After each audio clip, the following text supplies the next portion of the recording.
الفنانة الكبيرة سميحة أيوب، سيدة المسرح العربي. يوم 8 مارس عام 1932 بحي شبرا الخيمة بالقاهرة ولدت النجمة سميحة أيوب عثمان، أو سيدة المسرح العربي، صاحبة أطول مسيرة فنية في تاريخ الدراما العربية. بدأت رحلتها في مجال التمثيل لما كان عمرها لا يتجاوز 15 سنة، وده بمشاركتها في فيلم المتشردة سنة 1947 للمخرج محمد عبد الجواد.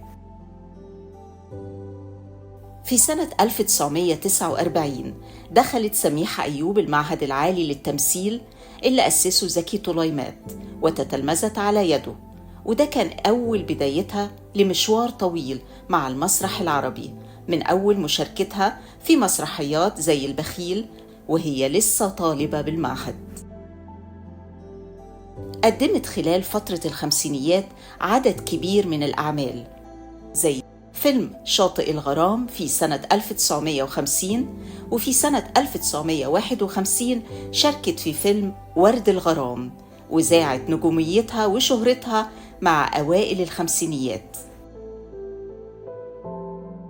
وبعد ما اتخرجت من معهد التمثيل في سنة 53 شاركت في عدد كبير من الأفلام والمسرحيات، كان أشهرها لا تطفئ الشمس، امرأة في دوامة، أدهم الشرقاوي، وأرض النفاق.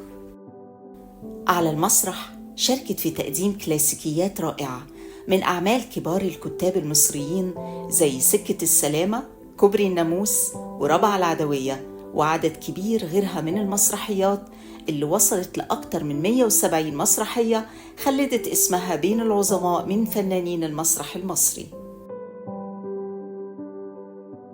أما في التلفزيون فرحلتها معاه بدأت منذ بدايته في الستينيات، وقدمت على الشاشة الصغيرة أدوار كتير في أعمال تعتبر من كلاسيكيات الدراما التلفزيونية المصرية زي الساقية والضحية والرحيل، وظلت حتى آخر أيام حياتها تقدم مشاركات هامة في أكتر من عمل فني.